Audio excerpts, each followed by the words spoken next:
Hey everybody, it's Andrew again, your average jeweler, and I'm totally switching gears from what I normally do today.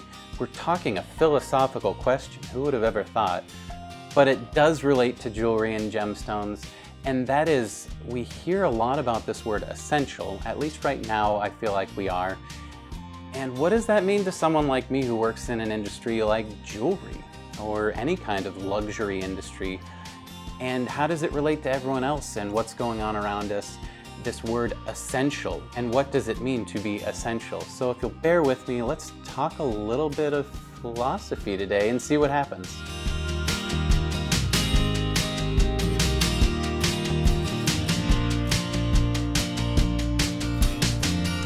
Now this video is not intended to be conclusive in any way. Part of it is me just sharing some of my thoughts, and maybe you guys will share some with me down in the comments section below, what you're thinking, how you feel about this word and how it oftentimes gets used. But if you haven't subscribed to the channel, please subscribe. We talk about a lot of jewelry questions on here, a lot of different areas we like to cover, and I'd like to think it can be a lot of fun. So if you haven't done that, please do that and like the video if you can, so we can share these things around, get it out there a little more. But one of the big things that I've been seeing lately is, I think my industry, because I work in the jewelry industry, is one of the first ones you kind of see hit when people talk about what's non-essential. And it's really interesting, not to say that it's wrong to put it in that category, but why is that? And many people are like, well, duh, it's a luxury industry. It's not a necessity, so of course it's non-essential. Aren't those things the same? And I guess I agree with you, but then it brings to mind all the relative nature of something like essential. And one of the things that gets me thinking about is what's essential for one day. You know, maybe if you had to decide what was absolutely essential that I might need today, a lot of us would sit down and say, well, I'd like to make sure we had, you know, the emergency-like places and people available. Maybe your police officers, fire departments, hospitals. I'd like to keep my electricity going if I can, that would be great. And with that in mind, it might even depend what time of year it is. For instance, if you rely on electricity for any kind of heat source, then your answer in the summertime might differ from your answer in the wintertime. And so if we extend that out and say, okay, well, maybe not what's essential for a day, but what's essential for a week? And our answer starts to change a little bit. We're like, well, I really need to go out and get groceries. I definitely need the electricity if we're talking a week or more. And then what happens when you push it out to a month and you start adding more and more essentials to that list? And it's just interesting to me to start to think about that, because we don't usually think about it. It's kind of like, well, essentials are essentials. I think about a pretty comical Brian Regan sketch. If Brian Regan's watching out there, that's a huge surprise to me, but I'm a fan.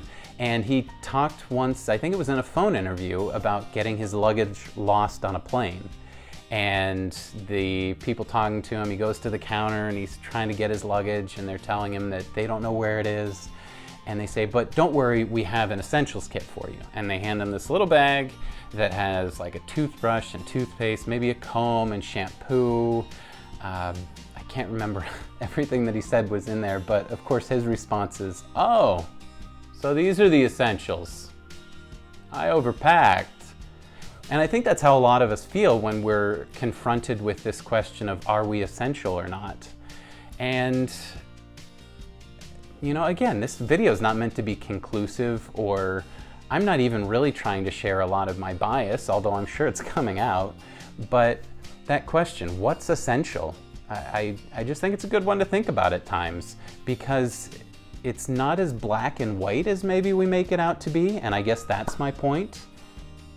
So some of these things bring me back to different quotes maybe. A movie I remember watching a long time ago, Dead Poets Society, and there was a quote in there that stuck with me, and I wrote it down so I don't butcher it, because if I tried to memorize it, I'm sure I'd mess it up. So I'm going to read it for you. Medicine, law, business, engineering, these are all noble pursuits and necessary to sustain life. But poetry, beauty, romance, love, these are what we stay alive for. And for some reason, when I think about what's essential and what's not, that kind of quote and that type of thinking always tends to come to mind. You know, at what point do we start thinking about the things that we enjoy being alive for, whatever that might be, after we think about what keeps us alive? And I just think it's a good thought. It helps me. Maybe it helps you. And I don't know what you thought of this little change in our video today. I hope that some of you maybe find it refreshing. Again, let me know in the comments. I love to see what you're thinking. And I don't know that we'll do a lot of this, but a little philosophical flip from our traditional learning about jewelry today. And when you come back next time, I'm sure we'll continue talking about jewelry. Until then, keep learning.